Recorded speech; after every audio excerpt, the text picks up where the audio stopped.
Hello, Canucks fans. Welcome back to another episode of Canucks Conversation, brought to you by Bet365. Check out Bet365's 3-goal early payout. When your team goes up by 3, you get paid. It's that simple. Download the app today. Must be 19 plus. Please play responsibly. My name is Dave Quadrelli. I am joined by Harmon Dial, and we are coming to you from the Pacific Toyota Dealer Studios. Visit shoptoyota.ca or your local Pacific Toyota dealer today. Harm, how was the weekend? Solid. I mean, we ripped up baseball together on Saturday at Sunrise Park, right? Out in East Van. It was a lot of fun to keep shagging fly balls, hitting some BP, infield drills. We got a little bit of work to do on our double plays, I'm not going to lie, but I don't think we're going to be, as amateurs, turning too many of those in our league anyway. You and I were turning them, though. Like, you were at shortstop, I was at second base, and we were turning them. Pretty good. I was hacking up a storm a little bit at the start. I got better as the day went along. It was good to get some fresh air. Obviously missed Friday's show, so shout out to you guys for hosting. You did a great job. But yeah, baseball. Always fun. Baseball season's coming up, and your tryout is coming. So as much as we're talking about my journey to beer league, you're getting ready to play. I'd call this a step above beer league baseball. Like, I think, well, it's higher end beer league baseball. Like beer league, yeah, like beer league you would think is slow pitch softball, but there's some high level beer league hockey, like what Jake Fraser plays. That's like high level beer league hockey. That's probably closer to what kind of baseball we're playing. Yeah, I'm excited for it, man. I feel amped. Honestly, the sessions we've had together, we've had like 4 of them already. I feel like I've got my batting stance and everything locked in. I feel really comfortable fielding now. I'm raring to go.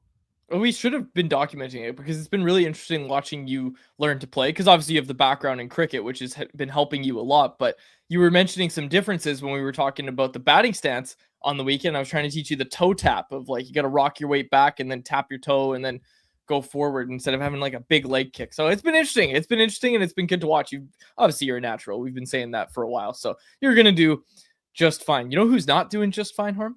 The Vancouver Canucks, who have not won consecutive home games at Rogers Arena for over 372 days now. Rob Williams tweeted this out over the weekend that it had been 372. And if my math is correct, I would make today 375. And obviously there's 2 games coming up. You've got Florida, you've got Tampa this week. I'm going to guess the Canucks aren't going to win both of those games. So this is going to be pushing at least 380 days potentially. But here to talk about that and much more, because the Seattle Kraken beat the Vancouver Canucks, so they didn't get the back-to-back home wins. Here to talk about that and much more is Jeff Paterson, who's a presentation of our friends over at Tim Hortons. If you feel something exciting in the air, that's because roll-up season is officially back. You can still play on the cup while supplies last, but don't forget to also play on the Tim's app, which means more chances to win just for doing what you're already doing, getting Tim's wide range of prizes to be won, gift cards, all sorts of stuff.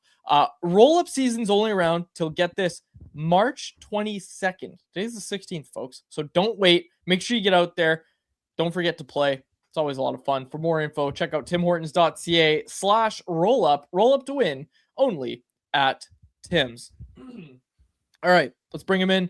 Jeff Paterson joins us now. Jeff, will the Canucks win consecutive home games at Rogers Arena this season? More importantly, am I looking at the modern age Bash Brothers? Is this is that a dated reference? Do you guys, Mark McGuire and Jose Canseco? Am I going too far back, or you're okay with that one? We're both contact hitters, though. Harmon even knows who those guys are. Okay. Yeah, I know who those guys are. But I think we're both contact hitters. Yeah, I don't hit for power, Jeff. My stats are public if you want to go find them from last season. No. We did this on the show. We looked at it last year. I only hit singles. My slugging percentage was the exact same as my batting average. I didn't hit a single extra base hit. So that's my new goal for this year, is to get an extra base hit. Yeah, there's value in just getting on base. So don't worry if you don't turn your own hit into a double. That's what guys behind you move you around there. This is how bad it is that you guys have talked baseball here. I spent Saturday in the press box, and Harm was regaling me with baseball practice stories as well there. It's anything, it's ABC, anything but Canucks these days, right? I think that's kind of where we are in all of this. And I didn't go to the game on Thursday against Nashville, but like the vibes were incredible coming out of that because of a 5-minute span in the third period where they turned a 3-1 loss into overtime, and then they end up winning in a shootout. And then, of course, they fall flat on their face on Saturday. And yeah, I mean, it is wild. Like, I mean, at the most elementary of statistics, you would think that any team in professional sports would rattle off a few consecutive home ice or home field wins in the course of a long season. And yet here we are. So, I mean, it's going to be a thing until it's not. Now, they get a Florida team that is completely beat up. Like, last night in Seattle, they played, obviously Sasha Barkov doesn't play. Sam Reinhart's not on the road trip. Sam Bennett didn't play. Brad Marchand didn't play. Seth Jones is out of their lineup. There's their top three scorers, their captain, and arguably their best defenseman. And so the Kraken, playing on back-to-back nights, stomped them.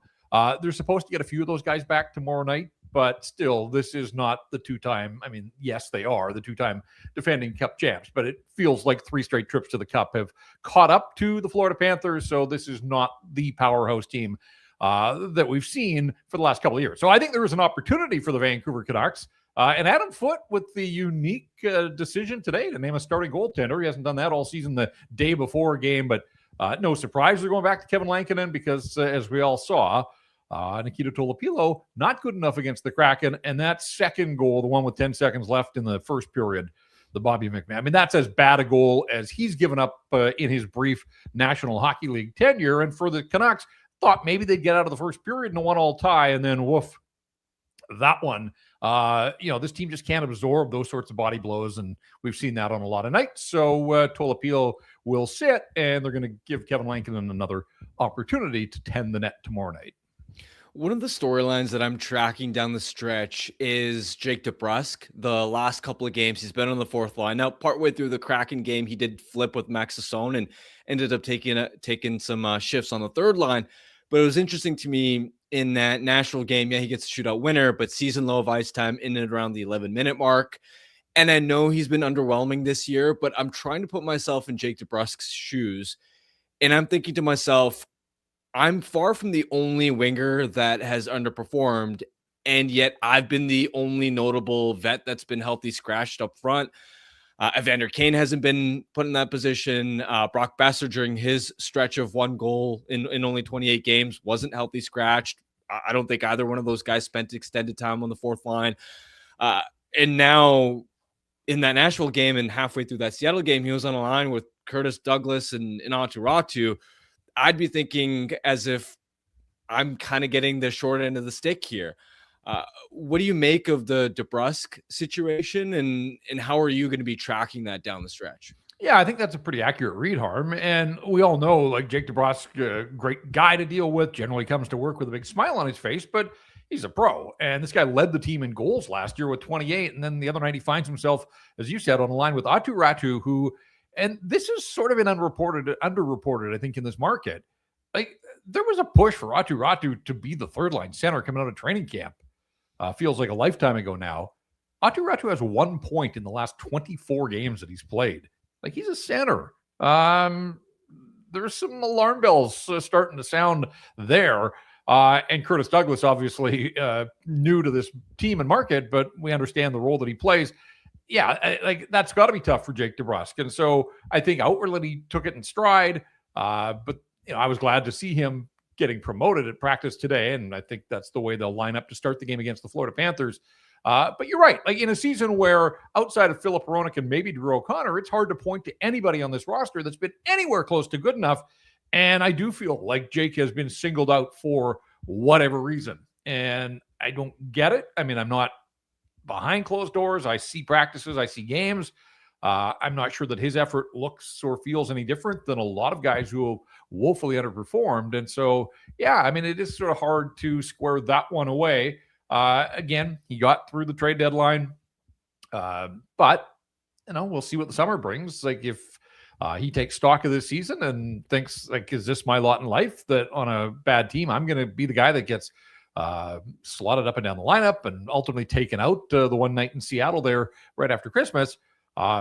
He may want to revisit the idea of, does he want to be here through the rebuild? And I know what he said in the article to Ben Kuzma, and then he walked it back a couple of days after that. But I think all bets are off when we get to summertime, and all of these guys sort of take stock of where this season got off the rails, and, do they want to be here over the long haul? So, I think the best thing for him would be to take advantage of the opportunity when he gets to play higher in the lineup and try to be productive it has been a bizarre season for him, as it has been for so many of these players. And we've talked about the lack of 5-on-5 production. I think it's just 3 5-on-5 goals for him in the 64 games or 65, I guess, that he's played for the Vancouver Canucks. So not good enough. I mean, he would have to own that part of it, but he is not alone, not by a long shot. And so let's see what he looks like on the line with Elias Paterson and Drew O'Connor on Tuesday night.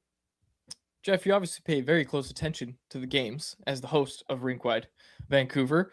But for me, who passively watches this team, as I'm saying that as a joke, but when John Shorthouse brought up that Brock Besser has 7 goals in his last 14 games, I had to do a double take. I had to go look at game logs. Not that I ever had to question if Shorty was telling me the truth, but for some reason that totally flew under my radar, that Brock Besser had been producing like this over his last 14 games. I'm going to go out on a limb and say that didn't come as a surprise to you, but are you at all surprised at how he's produced lately? Well, I'll turn it back with a question. As the managing editor of Canucks Army, how did a story about Brock Besser's scoring recently show up on the website and get past you then? Because I was asked to write a story about his season in 3 acts, which is kind of crazy. I think we all forget he had 8 goals in his first 16 games. Like, he was on a 40-goal pace through 16 games for the Vancouver Canucks. And then it just absolutely dried up. He scored on that Friday afternoon in San Jose, Black Friday, and little did we know it would become Black December and most of January as well, until he scored again in that game in Columbus when he ended the 21-game drought. But since then, he has, as you said, it was 7-14. Now it's 7-15, which again is pretty much a 40-goal pace, scoring every other game. So how in the world do you explain a lot that's gone on individually and collectively, but how could a guy be on a 40-goal pace for a 16-game run and then just have the taps turned off entirely? We know that he lost a dog in there. We know that he lost a captain and a friend in Quinn Hughes. He was forced to play with Lucas Reichel, who wasn't a center, and David Kampf, and that explains some of it. But still, for him to just go completely sideways there for the better part of 2 months, that was tough. But, I think the positive thing for me here with Brock Besser is that coming back now out of the Olympic break, he was coming off the headshot, the Brian Rust suspendable, and that's the second time in 2 years that Brock sustained a head injury. So I'm glad to see him regaining his form, and I'm starting to like what I see on that line with Marco Rossi and Liam Ogren. And obviously the sort of wild card in the mix is that Marco Rossi is starting to look like the player that the Canucks want him to be. And I'll give him a lot of leash. I mean, this season, 2 separate injuries, a trade that rocked his world, even though his name had been in trade talks, just a lot to process. And he's discussed that at times, and I know he was on After Hours the other night. But you're starting to see like some of the hockey smarts that he brings with them and the playmaking ability. And even though Besser didn't score the other night against Seattle, he had 2 glorious looks early on, the 2-on-1 with Ogren. And then Rossi set him up neatly in the bumper. Brock's got to finish those. And, he has been finishing for the most part recently. So, I think it might surprise some people that there have been these runs where he has shown his old form, but overall on the season, even though 16 goals leads the active roster, I know Wagner wrote, are they going to have a 20-goal scorer? And I think it's a fair question. I think they will ultimately, but, is it going to be a race to the finish line to get there? Yeah, probably. And will it only be one? Quite likely as well. So, like everybody, it's just, it's been an unacceptable season overall, but there have been some spurts. And I'm just glad to see that Brock is healthy coming off the head injury that kept him out there before the Olympic break. Okay, a few things. First of all, the reason your article got past me, shout out to Tyson Cole. He was running the site on Friday. He did a great job. And I did read your piece too, which is funny. But anyways, the other part I wanted to ask you about was the bro line. Shout out to Lachlan Irvin. He came up with the name, the bro line. It got the mention on After Hours to Marco Rossi. But one question I had when Connor Garland was traded, I know most of the discourse around the Garland trade was like, oh, good, the Canucks got a second and a third. They don't have that contract on the books anymore. That's great for a rebuilding team to add a couple picks and not have a vet here long term. The one question I had, though, was, well, Garland was looking pretty damn good with Liam Ogren, and I really liked what I was seeing from those two together. I think Teddy Bluger was mostly their center for that. But now you have the bro line, which is Besser, Rossi, and Ogren. And I've really liked what I've seen from Rossi and Ogren. So for those two guys in particular, what have you seen from them? What are you liking about that line? Yeah, and again, I think most of what I'm liking is that Marco Rossi's showing me these flashes now that you can just, and that's all I was waiting to see. Like, it's a lost season for him, I get that, but I just wanted to see some moments where his offensive skill was on display. And he's a first-round pick, like a fairly high first-round pick. It's in there, and we've seen it in the past in Minnesota. It just hadn't arrived here in Vancouver, but he's fully healthy now, and so he's playing well. I don't think Ogren has changed his game really on any line that he's played. I mean, he's big dude who skates well, is able to get in on the forecheck. Adam Foote was talking about it today in his development, and just, now they're down to some subtleties about the forecheck and pressuring players, into doing things that they don't want to do. And ultimately that is the goal of the forecheck, and to hound pucks and turn them over. But, I think there's been a consistency to Liam Ogren's game that has allowed him to be pretty predictable. And we hear that word a lot in the National Hockey League, but if you're bouncing around and playing from line to line, if you do your thing, it allows others to read off you pretty quickly. And so it's not about flash and dash with him. And with Brock, Brock's the finisher there. We know that part. So I kind of like the component parts. And right now, like I kind of like the middle six for the Canucks. Like, I don't mind that Bluger, Sasson, and Linus Karlsson line either, and the sort of the work rate and the things that they're doing. It's the top of the lineup, obviously, and depends what the fourth line is going to look like on a given night. So right now, we still continue to put PD on any top line when you break them down in practice lines or in our articles.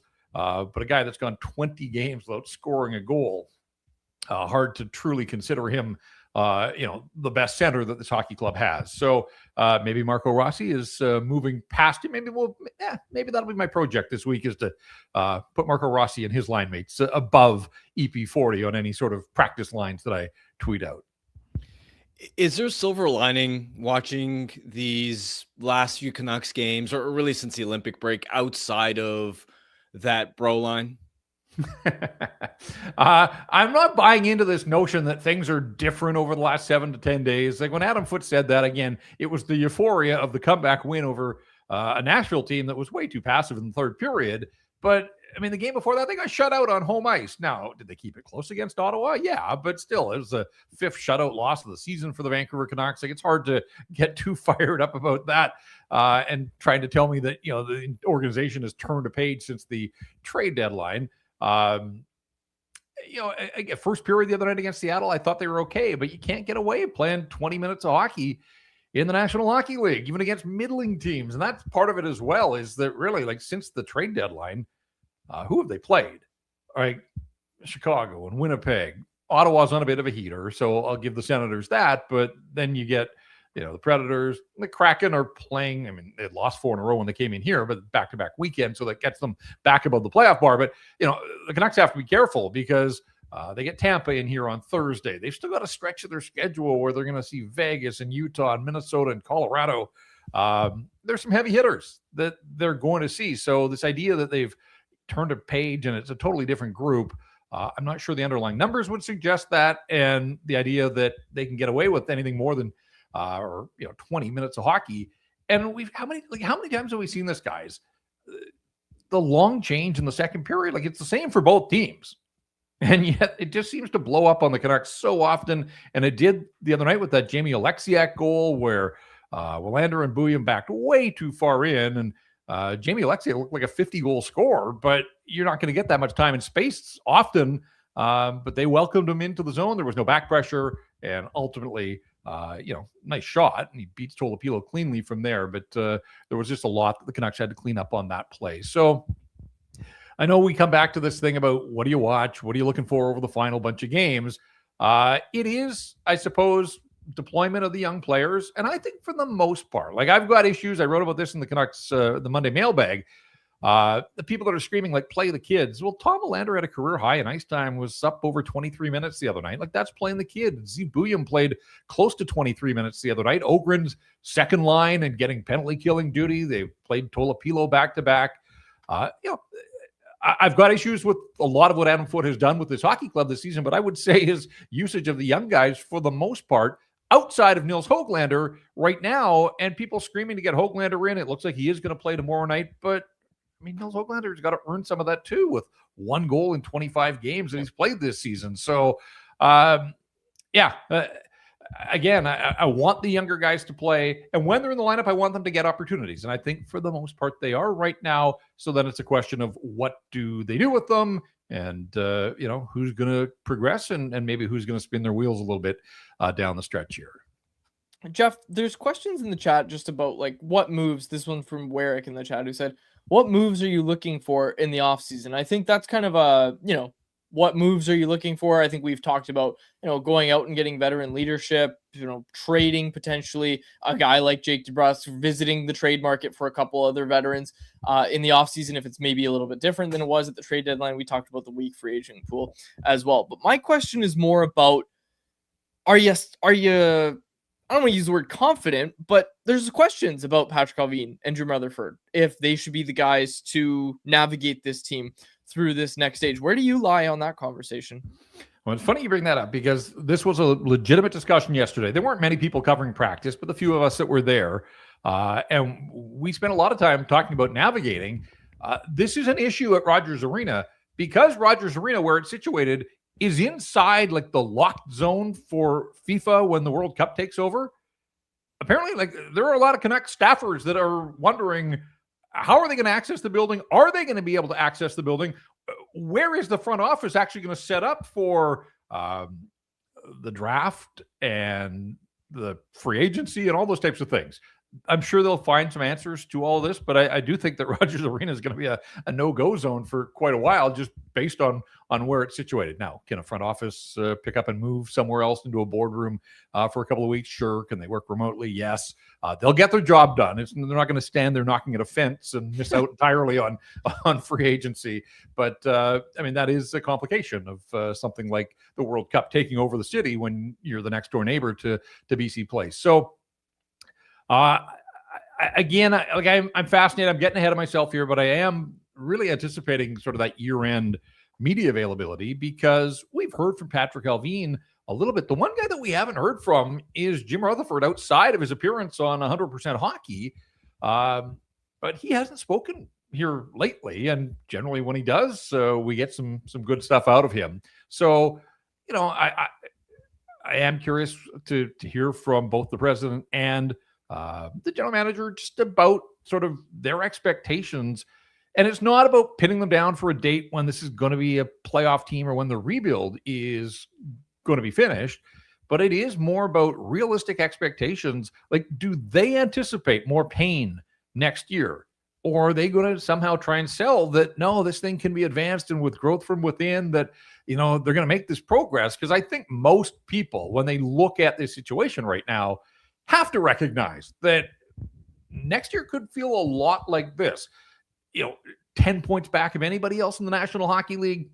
I don't know about that necessarily, but I do think that we all have to brace for another season of pain when it comes to the Vancouver Canucks. But I'm just curious to know if management is prepared to walk down that road publicly, or are they going to try and spin it somehow, in a different way. So again, I need to see these final games play out before I really start to consider the options of, what has to happen for next year. But, one of the things I do want to know is, where do they anticipate spending their money? And like, do they think that they can attract a couple of veteran free agents just to solidify and help build the culture when you're 32nd and dead last and you don't have the bells and whistles that can attract some other free agents? Free agents have options. So, those are a few of the things that I am looking, I suppose, to get some answers to when the time comes.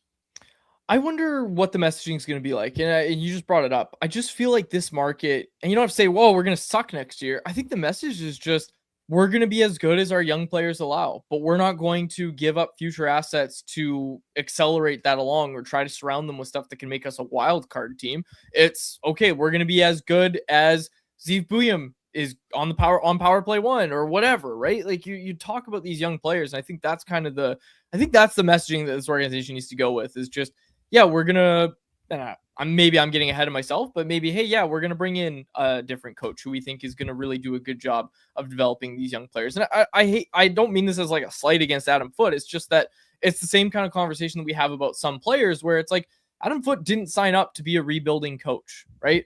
And I wonder about player development and the best environment for these players. Because one thing I'll just say as well, it's like I haven't been necessarily super impressed with any of the Canucks young defensemen. I think Bouillon's looked a little bit worse than we thought he was going to be. And he's a young player. There's tons of time. I'm not trying to crap on Bouillon. I'm just saying that I've brought this up before. I worry about ceiling lowering damage being done, especially to young defensemen in a chaotic system like this. Yeah, and Harm and I had a quick chat the other night too about, Victor Mancini, like the underlying numbers are not kind. And again, who have they played here recently? And he's definitely been a bottom pair guy, but a bunch of home games where they've been able to shelter him if that's what they choose to do, and it's not going well for Victor Mancini. So another guy to monitor here. And of course, he's further along on the aging curve than the other guys. So when we lump them in with the 4 young guys, but you're starting to wonder. And I think there are some warning signs there. And just really quickly, I have to know ultimately what management learned from its failures of last summer, where it elected to go into the season with the flaws at center ice. And one of the guys that, I mentioned Aatu Ratu earlier, but like, are they going to resign Teddy Bluger? We don't know what's going to happen with Petey, obviously. Marco Rossi's likely to be here, but I am starting to worry a little bit about Aatu Ratu and his development to be a legitimate everyday National Hockey Leaguer. And if he doesn't figure in their plans, then what? Because it's not like they got much down on the farm. I guess that opens the door to a Braden Coots perhaps, but we'll see what happens. All I know is that really nothing has changed in terms of organizational depth at center ice, other than there are even more question marks now around Philip Hedl and his future. And I certainly wouldn't be penciling him into any sort of depth chart to start next season. Jeff, thanks for doing this. Appreciate it as always. We'll chat with you soon. Okay, guys, thanks. There he is, Jeff Paterson. Check him out on Rinkwide Vancouver after every Canucks game. All right. Did you see the news today, Harm, about the World Cup of Hockey? I did, yeah. It's heading to Calgary, Edmonton, and Prague. Prague's really nice, I've heard. I've never been there, obviously, but I don't know, man. Maybe expense a trip to Prague. We Canucks Convo live from Prague. Jacob, book Prague. Yeah, Philip Hronek probably on that Czech team playing at home. Yes, I like that you said probably. He will be. Yeah, he's absolutely unless he's injured or something, right? Like he'll be named to the team. We hope he's playing. Yeah. And funny enough that we mentioned that the participating countries haven't been officially announced. Supposedly there's going to be 8 teams. I've seen 8 teams floating around. So you'd assume it's the 4 nations face-off teams: Canada, USA, Sweden, Finland. And then, like we just said, Prague is a host city. It'd be wild if they're like, Czechia, sorry, you don't get a team at this tournament. It's going to be Czechia as well. And we don't know the other nations, but it'll be interesting to see when it's eventually announced. But what we did hear today is that Calgary Scotia Place, we've heard about it. You've seen the renderings, state-of-the-art facility. It's going to open up in 27-28 to the Flames, the Calgary Flames, and the Wranglers as well. It's going to host some games, Rogers Place in Edmonton, and then the O2 Arena in Prague as well. Calgary's going to host 7 games, 6 group stage games, and 1 elimination game. Prague is the same thing, 6 group stage, 1 elimination games. And then Edmonton is going to host 3 games, 2 semifinal games, and the championship. They're saving Edmonton for the last. You're in Prague, and then they say, hey, we're going to fly you out to Edmonton. You've won a bunch of games. Congrats. You're headed to Edmonton in February. I also wonder about the teams that, and I imagine it'll mostly be the European countries that are out there, but also, I mean, I assume you're not going to have a pool just with the European countries, but just the travel of, if you're playing games in Prague to then later move on to Edmonton, is there going to be enough time for players to adjust to the different time zone and get back to their normal sleep duration? Are certain teams going to have a bit of a rest advantage because they're only between Calgary and Edmonton? I wonder about that part of it. Jacob in the chat said it's like the WBC teams, World Baseball Classic, having to go from Tokyo to Houston. And it's so true. You need to give them ample time. You absolutely need to give them ample time. And again, the break, like the Olympic break, was 2-3 weeks. So what's it going to be for this? Again, we don't know the answer, but it's going to happen around the same time, February 20 28. So, naturally, Harm, the question I had is just how many Canucks are going to be present at the tournament?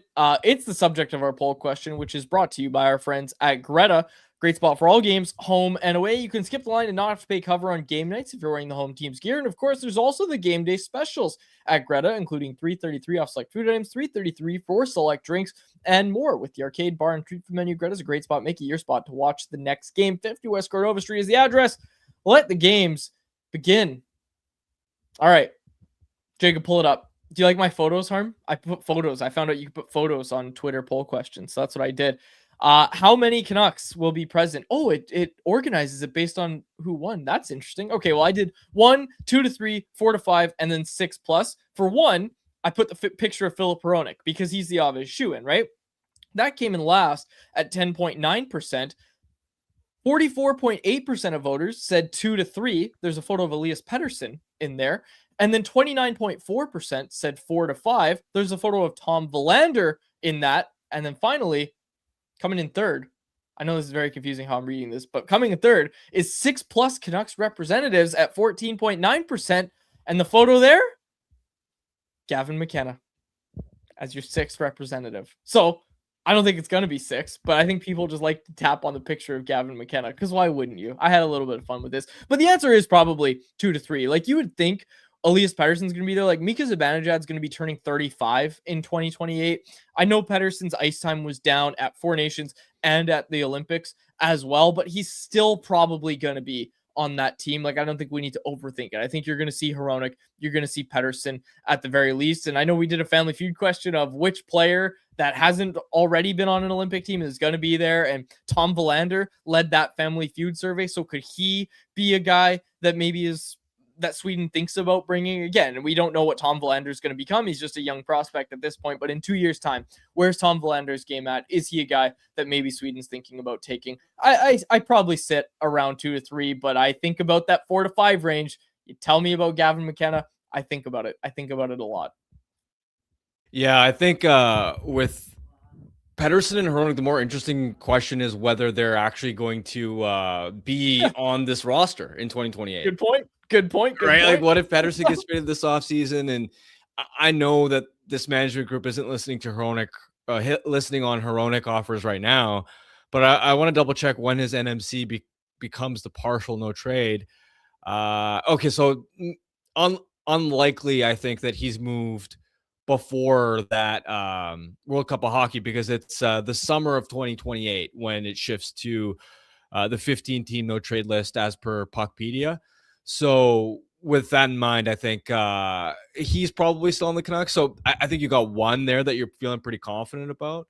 And then with Verlander, I think it's going to be tough for him to realistically crack it just because 2 years from now, for him to be good enough to make that Swedish blue line, like that Swedish blue line, I know it's aging a little bit, right? You're going to get some guys that age out.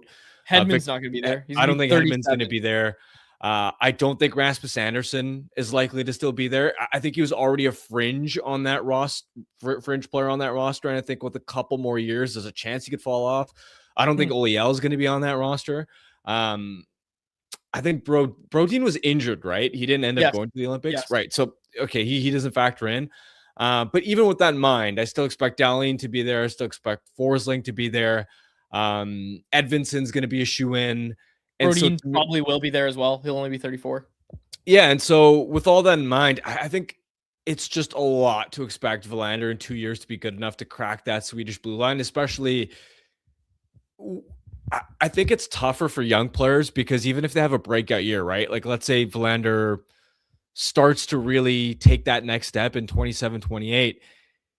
The issue is sometimes teams or these countries that are picking these teams want to see a larger body of work of that player playing at that level. You think about Connor Bedard not making the Canadian Olympic team just because it was a smaller kind of sample size of him playing at this level. Edvinsson didn't make the Swedish blue line, even though he not only has been playing at a level that probably warranted making the Swedish team this season, but also last year. So Zibuim, he's probably the highest upside blue liner the Canucks have, but the Americans also probably have the best blue line in all of hockey. And Quinn Hughes, Zach Werenski, Lane Hudson aren't going anywhere. So probably 1 to 2 is what I'm thinking. Maybe could be 2 if you get a Stenberger or a McKenna. But even that would be a lot to ask for in 2 years for them to be good enough to make Canada or Sweden. I think Stenberg could make it. Like McKenna's obviously in tougher, but like I don't know. Like Stenberg's probably close to being there right now. Like if they had a tournament next year, I think Stenberg would be pretty damn close just with what he's doing in the SHL. But yeah, it's an interesting one. It's an interesting one to break down. I wanted to also give an honorable mention because we don't know the teams just yet. Now, I don't think Austria is going to be one of the teams, but if they are, hello 1C Marco Rossi. Like Marco Rossi's absolutely there if Austria makes it. So we'll see. We'll see which teams are selected. Yeah, so I'll just jump in quickly on that. So in the 2004 World Cup of Hockey, they had 8 teams. It was Canada, the Czechs, Finland, Germany, US, Sweden, Slovakia, Russia. And then the first World Cup, that would have been 96, I think. I thought it was 98. No, I thought it was 96, but I'm going to double check. Yeah, it was 96. Canada, Czechia, Finland, Germany, Russia, Slovakia, Sweden, US. So it was the same 8. That to me feels like a pretty clear 8. Now, the whole Russia situation will be complicated. I said in the chat, my prediction is there will be a Russian team. Will their uniforms say Russia on them? I would probably say no, but I don't think the league is going to let their Russian star players not be involved in their league tournament. And if other teams, and I know there's talk about Sweden or Czechia, like they might pull out if there's a Russian team, I think they'll find a solution. So yeah, Austria, Switzerland might get in, but I'd say Austria is probably pretty unlikely. Yeah. Marco Rossi.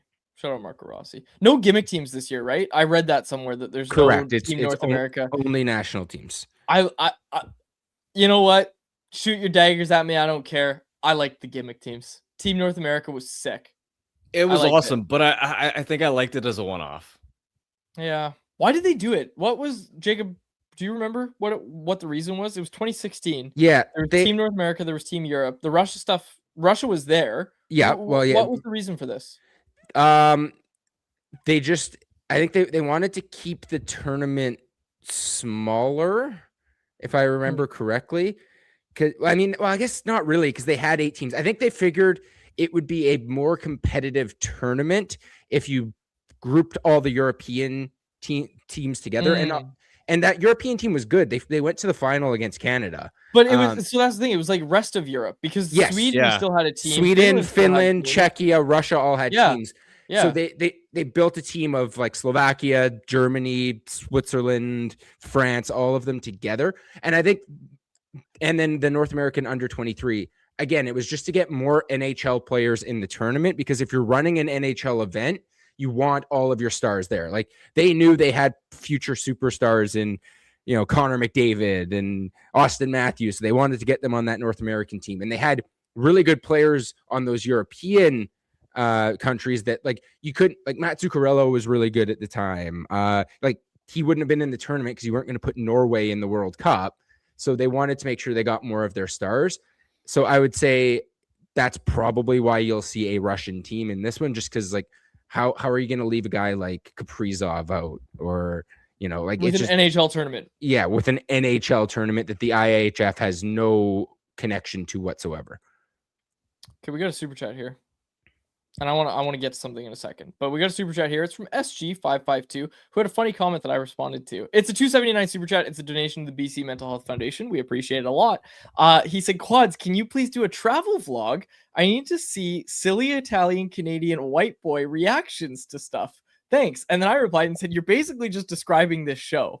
Like every day I get on here and just give my reaction to different stuff." And I'll give you another one. Sorry, before I do that though, that was a super chat. We got another one from Colin Whitehead. As I was saying that, $1 super chat. We also appreciate that one. Both of our super chats are going to the BC Mental Health Foundation. If you want to make sure your question or comment gets in the show, hit us with a super chat. Proceeds from our super chat go to the BC Mental Health Foundation, changing the face of mental health and addiction by supporting breakthroughs in care, public understanding, research, and knowledge exchange. I'll give you one. There should be more gimmick teams.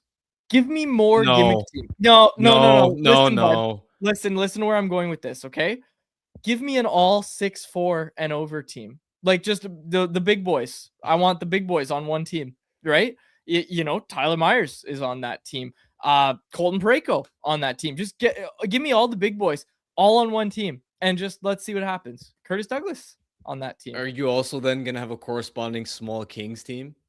Now you're talking. See, I'm getting you going. No, I got you. I got what you were saying. Yeah, Lou, like who's on that team? We say under 5'10", and also under 5'10" that's really short. Hang on. Everybody who's listed at 5'10", is actually 5'8". I've been in NHL. Yeah. They're all 5'8". So Connor Garland, Marco Rossi. Absolutely. Quinn Hughes is on that team then. He's listed at 5'10". There you go. So we've got some, now we're getting somewhere. Jacob, build a roster for both of these as we get started. As a science experiment, I would love to see like a short Kings versus the big boys. And I think the short Kings would win. Okay. I like this. This is what we're gonna do. We're gonna put this into. I'm gonna build this out, and I don't have NHL 26, but I'll build it out in NHL 25. This is peak off-season content. We're gonna do like what would happen if all the short Kings played the big boys. I don't think there are that many great players that are 6'4" and over. Can I lower it to 6'3" to make it a little more fair? Well, no, 6'4" could be interesting because like you'd still get Alex Ovechkin. Yeah, like you'd get. You'd have the best goalies. Tage Thompson. Yeah, you'd have Tage Thompson. You'd have some. I hadn't thought about the goalies. Now you'll have UC Saros on your short Kings team, but like every other goalie is going to be on your big boy squad. Yeah, Hellebuck's my goalie. Like, no, I'm serious. This is a fun exercise. This is peak off-season content, but the off-season's getting started a little sooner here on Canucks Convo today. This is peak off-season content, but it's true. The under 5'10" team, SG in the chat said the under 5'10" team would be insane. You'd have Hughes, you'd have Caulfield, you'd have all these short kids. Yeah, Lane Hudson. Yeah, I think the little guys would win that, but I don't know. We'll see. We'll see. I say to make the experiment proper, we run it through NHL 25 and we lower it. It's 6'2". 6'2", you're a big boy. No, it's got to be 6. If you're gonna raise it, make it 6'3". Okay, fine. 6'3". I'm clicking through some players right now. Like Draisaitl's 6'2", so he doesn't qualify. Damn it. Does and Matthews then like qualify? Let's see. Because the top 5 scorers in the league are all under 6'3". McDavid, McKinnon, Matthews is 6'3". Kucherov, Draisaitl. Okay, so you'll get Austin Matthews. But yeah, all the other top Sider too. Let's see. Yeah. Mark Scheifele 6'3", so there you go. You're getting underrated 2C. Okay. Jacob, start to put the lines together. Start to put some lines together. We'll revisit it a little bit later. Sure. And anyone else. We can do that. Oh, you'll get Jason Robertson too. Yeah, okay. The tall boy team will still have some talent. They'll still have some talent. This is a perfect Jacob exercise. People know Jacob's personality. They heard him host on Friday as well. I know this is a prime Jacob exercise. Like Jacob's gonna run with this. Rantanen too. Put him down, Jacob. Rantanen. Put him on the first line. All right, let's get to anyone else, which is a presentation of our friends at Pacific Toyota Dealers and the Toyota Prius plug-in hybrid, a no-compromise approach to electric vehicles that offers the best of both worlds. Drive up to 72 kilometers on battery alone, enough to get you from downtown to the rink, the grocery store, and home to recharge. Excuse me, seamlessly transition from electric mode to the gas engine for a combined range of 962 kilometers. There's no sacrifices when it comes to horsepower style with its sleek, low and wide exterior and sophisticated interior. It's loaded with tech that's actually easy to use. Plug in a recharge at home or at one of the over 2,000 public charge stations in BC alone. Visit shoptoyota.ca, your local Pacific Toyota dealer, during Red Tag days from March through May. All right. I am Don B in the chat. Quads championship of height-based teams. The trophy size will be based on the winning team's average size. I love it. Hey, did you catch Kevin Bieksa? We didn't even really talk about the Gudas ending Austin Matthews season. Gudas throws a nasty knee on Austin Matthews. All the Leafs close their eyes and turn around and then post-game say, we didn't see it. So nobody goes to their captain's defense. Absolutely gutless team.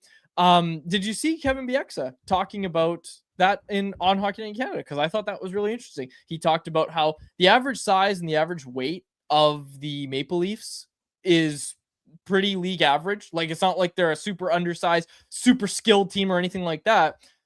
They just have no heart. It's just a group of individuals that aren't playing like a team. Jay Rosehill, I'll tell everybody to seek this out. You search up Jay Rosehill, Gudis, Matthews on YouTube. You click the first 3-minute YouTube short you see. Jay Rosehill, I wrote about this over the weekend as well. He's got like 117 NHL games and 354 penalty minutes more than I do. And he was absolutely eviscerating this Toronto Maple Leafs team. And that's a guy who not only played in the NHL, played for the Leafs as well. Absolutely eviscerating this team. They absolutely deserve it. That team needs to be blown up so badly. I honestly, it makes you sick to your stomach to see a guy like Matthews, one of the most skilled players in the league, down on the ice, who also never goes down, by the way. That's the other thing about Austin Matthews. He never stays down like that. He's down. His MCL, his knee's blown up into 100 bits and pieces, and all his teammates are just skating around and hoping Gudis doesn't look at them.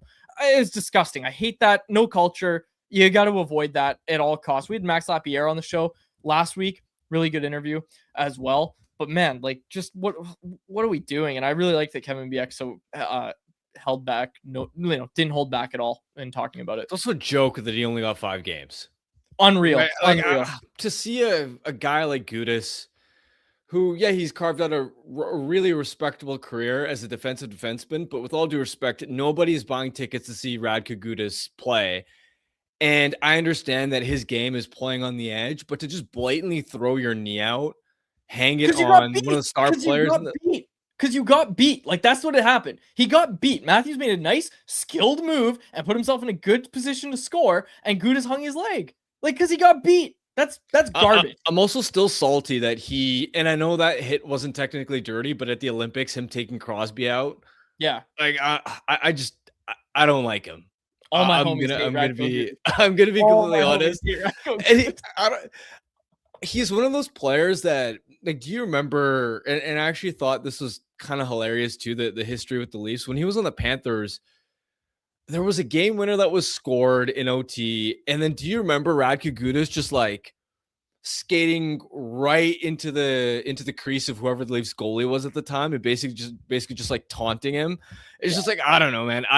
He's one of those guys that I would absolutely hate to play against. Yeah. And yeah, I think it's a joke, and I'm glad that McDavid as well. I don't know if you saw this, but McDavid was calling on, hey, if everybody is calling out and having an issue with the length of suspensions when the Department of Player Safety is involved, well, maybe we should look at doing something about that. I'm paraphrasing there, Absolutely. but basically calling that out, and I fully agree. The Department of Player Safety is a joke. I mean, we talked about the hit that right before the Olympics, the Florida player Villamanis or something, the Latvian, had on McAvoy, just a straight headshot, and nothing from the league. It's a joke, man.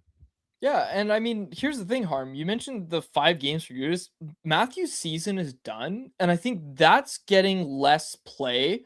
And it makes sense, I guess, but it's getting less play because the Leafs suck, and the Leafs aren't going to make the playoffs. What if they were like 2 points out of the wild card? What if they bought at deadline because, hey, we got to make one last push? And well, it's fun to laugh at the Leafs' demise. Don't get me wrong. Seriously, what if that were the situation for the Leafs? I know some of us would laugh. I get that. But for the Leafs, like, are you kidding me? Our captain's season is over and this guy gets 5 games. It's ridiculous. The one thing I will say, and I liked this from Craig Berube, Leafs head coach, obviously, post game, he's asked about the hit, and he didn't even go in on Gudis. He literally just said, like, yeah, the league will look at it and whatever, they'll hand out a suspension. What I didn't like more, and then he goes off on his team and he talks about, like, we should have had 4 guys in there reacting, and we didn't. And then he said they responded better in the third, but it shouldn't take Craig Berube going in the room and saying, hey, wakey, like, you got to do something. You can't just let this happen to your star player. Just ridiculous. Absolutely ridiculous. And Riot in the chat, good comment here. He said, sounds like the Canucks culture. For years, we've said the same thing about the Canucks. Maybe not to this extent, but we've talked about the Canucks and how they need to have a culture where guys feel safe. I'll say this, okay? I don't remember who it was. Someone hit Elias Paterson maybe this year or last year, and Brock Besser was the first one to get in. And I remember watching it and saying, whoa, Brock's going up against that guy by himself, and no one came in. And then they saw Brock in there, and then everybody came in. And it's your leaders. It's your guys who set the culture. And look, I'm not sitting here saying like, what a great culture carrier Brock Besser is, but I'm just saying like, if even Brock Besser's doing that, right? It emboldens your other guys to get in. It's like what is it? What's it called? Bystander mentality or something. Like as soon as one person jumps in, everyone jumps in to intervene. Like that's what you want with your team. You want one guy to jump in, but when nobody jumps in, you're left with the Toronto Maple Leafs, and you don't want that. And it's why I appreciate a guy other than Curtis Douglas. It's why I appreciate a guy like Elias Paterson. From the day he turned pro, we saw that edge to his game that, hey, you just touched one of my teammates. I'm going to come in there. I'm going to get in your grill. And yeah, I've been pro for 3 months, but I'm going to go to Abbotsford, and after practice and guys are getting reps in on their one-timers, I'm going to learn where to grab a guy's jersey and how to throw punches on the ice. I'm going to learn about that, and I'm going to learn how to add that to my game. It's why I appreciate a guy like that, because you know what? It might sound really old school, but having that on your team is super important. Having that culture where it's our guys aren't going to get touched. And Bieksa talked about that when he was talking about the 2011 culture as well. The quote from Bieksa, if the Sedins got touched, I would fight Andre the Giant. It's not about like, I'm going to go in there and win. I'm going to beat up this guy. It's that I'm in the guy's grill. Yeah, I might eat a punch or two. It might suck for me, but I'm going to do that because that's my brother. That's my teammate. I'm going to get in there. I don't like this. I don't like this idea that, oh, well, the league needs to protect the players. Absolutely they do, but your teammates also have to help enforce that as well. Yeah, and that could either be a moment that breaks your group or is a turning point where I remember, I think it was last season or maybe the year before, I think it was Tage Thompson that got wrecked in the neutral zone, was down on the ice. I don't think the hit was necessarily as dirty in terms of knee on knee, but clearly Tage Thompson got rocked and wasn't getting up, and nobody, not a single Buffalo Sabre jumped in there. And I remember that was like a rock bottom moment for a lot of Sabres fans. And you had Rob Ray, who does color for their broadcast, calling out how ridiculous that was. And it became a storyline for a really long time. And then now you see when they played Tampa a couple weeks ago, how they stick up for one another, right? You see the difference. And now you actually had, I think there's a Leafs account that posted a still image, a screenshot of Matthews getting hit down on the ice, no Leaf in the vicinity. And then a screenshot from the Sabres Lightning game where Sabre went down and you just had like 4 Sabres guys ready to jump in. 100%. We got a super chat here from SG in the chat again, which we appreciate. $6.99 super chat this time. He said, thanks for being so consistent. Love the show, especially when we suck. Keep it up. Do people like it more when we're talking about a losing team? Because I don't. I was loving those shows in that 23-24 playoff run. Those were the best. All right, we got a chat here. Sorry, I was just gonna say. So we're gonna have we'll have to come up with new parameters for this tall, like big boy squad and short kings. Like, wait, can you hold that for a sec, Jacob? Sure, just hold that for a sec, because I want to pivot from what we just talked about. This was a chat from Neon Tiger in the chat who said, I'm down to not have a captain, because as soon as I started talking about Brock Besser, there was other people in the chat who said, I'm warming up to the idea of Brock Besser as a captain. Do you remember when I threw that out there earlier this season? I said, I like the idea of Brock Besser as a captain. We talked about Tyler Myers. If the Canucks, I'll say this, I don't think the Canucks should name a captain next year, which both of us have said and we agree on. But if the Canucks are set on like, nope, we need a captain for next year, I'm also warming up to Besser. I think he's probably number 1 on my rankings. If I have to name a captain, my first choice is that I don't name a captain. But I like the idea of Brock Besser as captain. I really do. I still don't know if I'm there, to be honest. If you had to name one, if I had to name one, I would go with Hronek. If we're talking just about the best leader on the team, I think it's Phil Hronek. I think Hronek gives you a level of edge that Brock doesn't. Brock does, like, I know you just talked about a couple situations where he stood up, but he doesn't consistently bring that edge. And I think he's a good teammate, but he's a laid back personality. And I think you need more of a, it doesn't need to be raw loud, but you need a guy who can really inspire and motivate people. And you hear about how the young D talk about Hronek and how if you have a bad practice, you're going to hear about it and how he sets a standard in that way. I just don't know if Brock is That's that. fair. That's fair. That's fair. I might just like Brock Besser too much, but I think he would be. And again, I know I just said like, oh, he's not a. My other worry would be your captain needs to perform night in and night out. Your captain can't go 30 games of being invisible. And for Brock, it's great that he's stepping up lately, but we saw how ineffective he was in the middle of the season. Now, part of that, of course, is do you have the right center to get the most out of Brock Besser? I understand that. But your weight and authority in a locker room is also dependent on how well you're playing, right? How can you push the standard if you're in the middle of a slump where you've got 1 goal in your last 23 games? That's fair. Like, and it's hard to do that. And Hronek's been their most consistent Canuck night in and night out.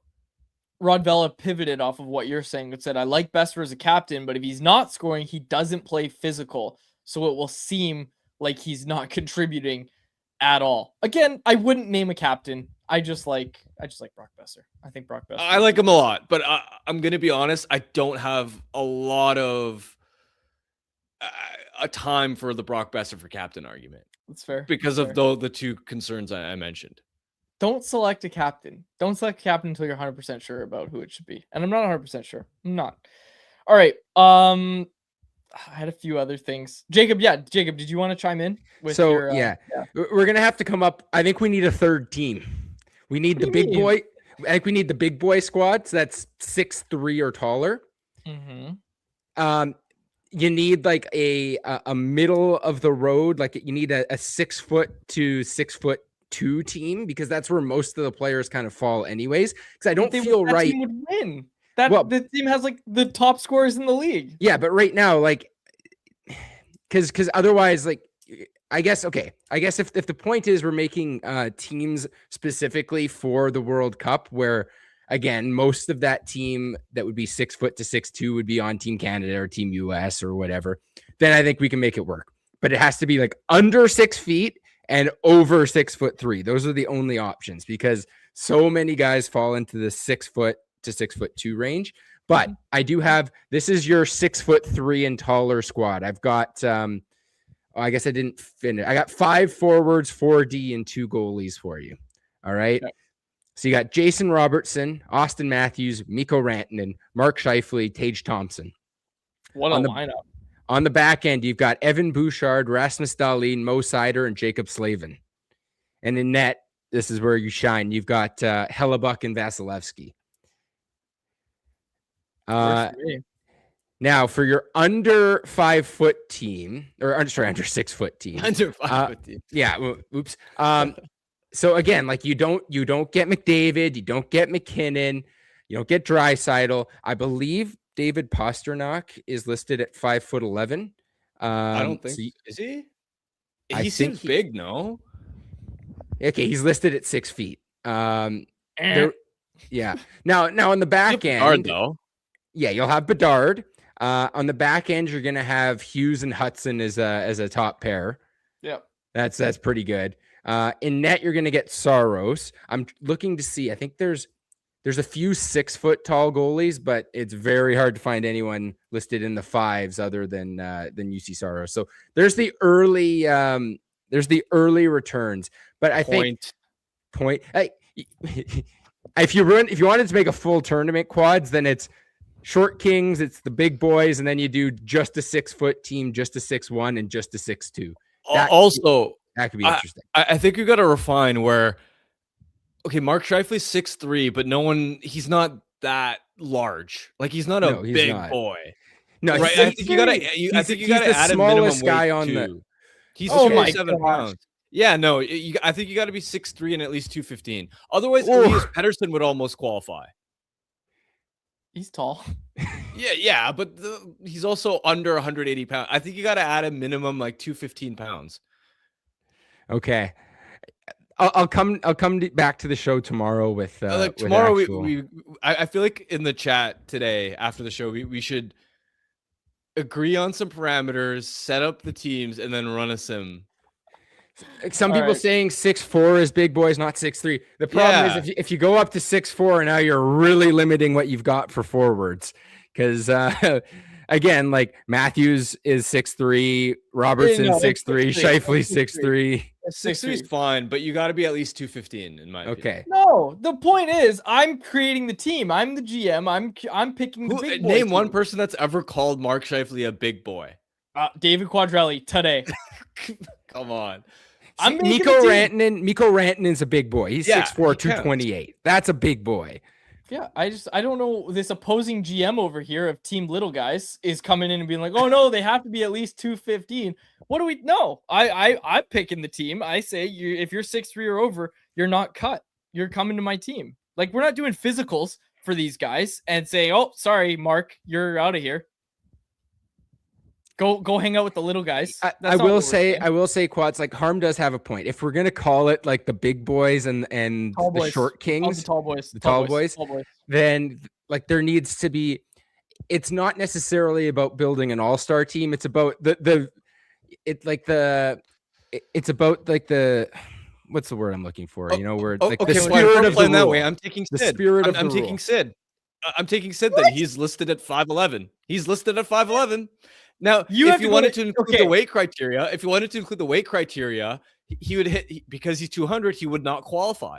But if you don't want to include weight, he's under 6 feet. So even though nobody would call Sid a small guy, by the rules you want to play, I'm taking Sidney Crosby on my team. 5'10". You got to go 5'10" and under if you're going little guys. No. Okay. Short kings are okay. No. If I'm calling 5'10", you got to go 6'4" and up. So guys, I've got an idea. So this is how we're gonna do it. I'm gonna just get you guys a list of players, and I'm gonna make the decision here. To be a little guy is got to be sub 6 feet, and I'm gonna say sub 200 pounds. That's a little guy, with the exception of goalies. Like if there's because goalies are different. Like we'll make different rules for goalies. To be a tall boy, you're gonna have to be 6'3" or taller, and at least 200. I'll give it 210 pounds, Quads. Crazy. But like that's if you're 6'3". Like if you're 6'3" and you're under 210, you're not a tall boy. I will come up with a list of all the players in the NHL that meet that criteria, and you guys are going to draft a team on the show tomorrow. You'll get your list of eligible players, and you guys will announce your team on the show. Otherwise, you were going to include Evan Bouchard, who's 6'3" and 190 pounds on your team, as if anybody's ever referred to Evan Bouchard as a big boy.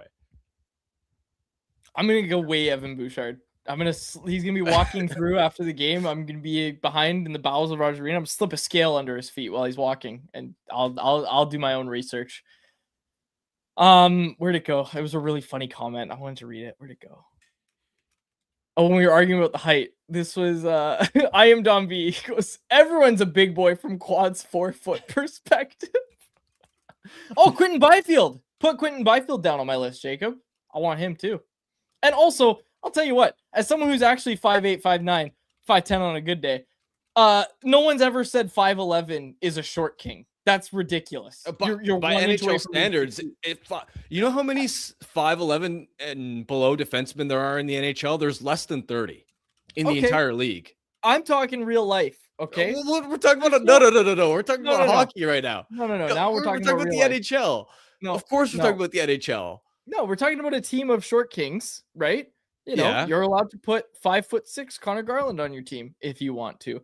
And then we're talking about what's considered tall in the real world. If you're like 6'3", you're very tall. If you're 5'11", no one's calling you short. Yes, but by NHL standards, it's got to be by NHL standards. Come on. Whatever. Here, like I said, I will for tomorrow. Maybe if I can't do it for tomorrow, then definitely by Wednesday.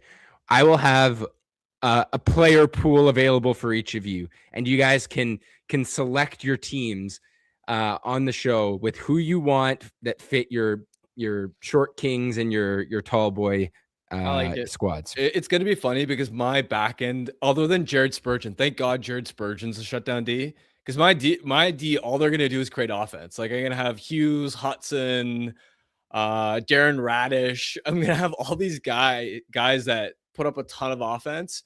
but I guess we're going to have to puck possession our way out of it, where I don't think the front of our net is going to be defended very well. I'm excited to see this. I'm really excited to see this this simulation take place. It's gonna be fun. We'll do it on tomorrow's show. I want to get this in as well, just as we get ready to close out. Gemma Carson-Smith, okay? She was reporting on the weekend that fans that are wearing paper bags, this is the post on Blue Sky, sounds like folks who show up at tonight's Canucks game with a paper bag for headwear will be escorted out and could be banned. I don't have a long take on this. Just let people have fun. If they're paying for a seat, it's a long-standing tradition. It's not just a Canucks thing. It's a long-standing tradition in sports where you don't want to be seen at the game, right? So you put the paper bag on. It's funny. It's in good fun. Like, it's so lame. Like, come on, paying customers. What are we doing? Like, just stop it. I hate this. Yeah, I think it's more about the Canucks obviously wanting to be protective about if someone snaps a photo and it becomes a viral social media post. That's what they're protecting it against. Oh no. But what a tragedy that yeah, I know that the idea of being banned though, that's crazy. Yeah. And right, again, like, yeah. I could understand if you're wearing it in the middle of a game and you get escorted out if you've been asked once to take it off and you don't take it off, but to be banned potentially for doing that, why that would be insane. The only way you should be asked to take it off is if your bag is 5 feet high and the person behind you can't see. That's the only way you should be asked to take it off. Like, come on. I know, but I don't think the Canucks are the only organization that would be trying to get fans to take any potential paper bags off. This happens a lot. I don't know, man. Maybe I gotta do more research on my paper bags, but this happens a lot in baseball. I've seen it a lot in baseball, and I don't think those people are getting removed or being told to leave. Baseball stadiums are bigger, I guess, maybe if it's a sightline thing we're talking about, but anyways, come on. It's in good fun. Just let your fans have fun. Let your fans have fun. PJ wrote about it today, and I thought he did a good job breaking it all down. So anyway, all right. Anything else? I think I'm good. We've got a lottery to simulate. So quads. How'd it go on Friday? I didn't watch the show on Friday. Second and third for the Canucks in the 2 picks. Okay. All right.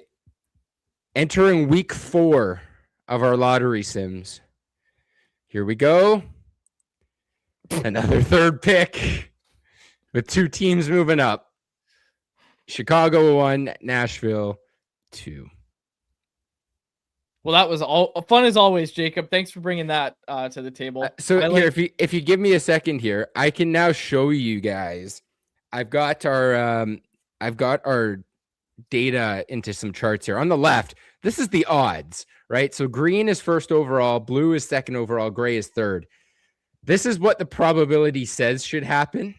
Read it for people on the podcast. 25.5% first, 18.6 for second, 56.3 for third. The reality, the Canucks in our sims have picked first 6.3% of the time, 18.8 for second. So basically right on what we should expect mathematically for picking second, and 75% of the time they picked third. Here's our chart of who's been winning the picks. So Chicago now in 31.3% of our sims has picked first overall. Calgary is in second at 18.8%. And then the Kings and Rangers tied for third at 12.5%. Vancouver tied with Florida, St. Louis, Winnipeg, all with only a single first overall selection. This is ridiculous. I hate this. I got to get Bert to do a proper experiment. All right, let's go. Let's go to our Bet365 bet of the day tonight. World Baseball Classic. Oh, before that, I want to get this to anyone else as well. I know we're going a bit long. Sorry, folks. Happy Monday. No Canucks game. You'll want to listen to this. Did you see the final strike call in Team USA versus Team Dominican Republic yesterday? I didn't know. About a foot below the zone. Ridiculous. And it's not going to be a problem anymore because ABS is coming in. But for some reason, ABS wasn't in this tournament, and now ABS is in Major League Baseball, which is great. I'm a big fan of ABS. It's time for these umpires to start just getting it right or just getting replaced here. This is crazy. And I like the way it is that there's still the human element, but now you get to challenge if it's an egregious call like last night's was. And then you look at the Jumbotron and it's a fun thing for everybody to do, the big board.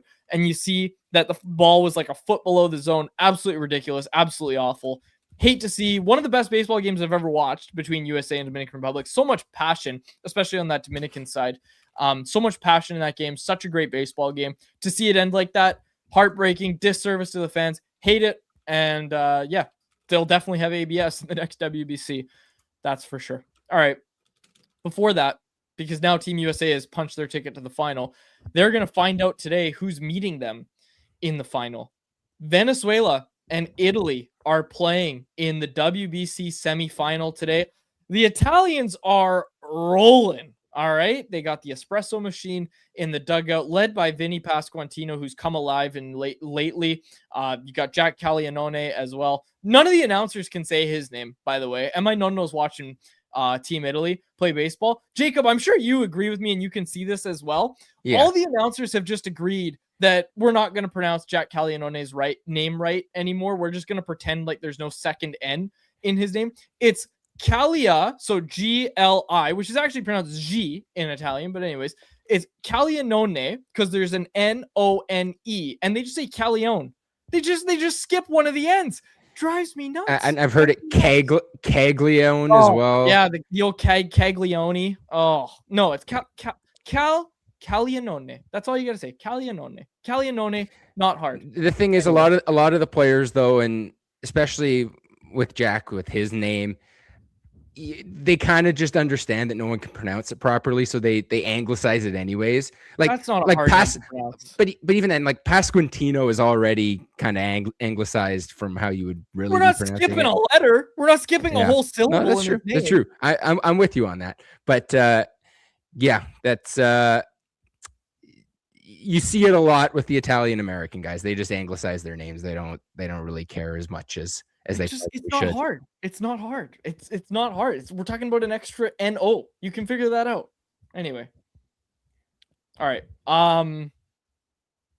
Let's go to this game, which is what I was getting at for our Bet365 bet of the day. I'm riding with the Italians, baby. The Italians coming in as the underdogs. You can get Team Italy money line at plus 155 odds against Venezuela, who are at minus 185 as the favorite. You can get that Italy money line at plus 155 over at Bet365. There are few things more stressful than a close hockey game. One late back check could make all the difference between a chance at playoff glory or an early spring tea time. That's why Bet365, an official partner of the NHL, is offering 3-goal early payouts. If the team you're riding with goes up by 3 goals at any point in the game, they'll pay your bet out early. Hockey fans have enough things to stress about, and with 3-goal early payout, your bets don't have to be one of them. At Bet365, download the app today. It must be 19 plus or older. Please play responsibly. All right, this is going to be a great game. I'm excited to talk about. I'm excited for this draft tomorrow. This is going to be great. I wasn't sure what we were going to talk about I forgot Adam Fox is going to be on my team too. So that let's oh, I forgot about him. Yeah. How tall is Adam Fox? 5'11". Wow. I might need to revisit these terms. But anyways, quads. I can tell you right now, Harman's going to have unreal defense and wingers. Yeah, we've got to change these parameters. No. It's not unfair. I'll make sure I'll get it as fair as possible. But you're gonna have to load up on centers to put on the wing, and you're gonna have to take 3 goalies and hope they all can give you 40 save performances. That's how you're gonna win. All right. We'll close it out there. Great show, boys. That was a lot of fun today. We'll close it out there. For my co-host, Harman Dial, and our technical producer, Jacob Bazar. We'll see you tomorrow, folks. Thanks so much to the episode of Canucks Conversation. Canucks Conversation is live Monday through Friday, every weekday at 2 p.m. over on the Canucks Army YouTube channel. Make sure you like, subscribe, and interact in the YouTube live chat every day with us, folks.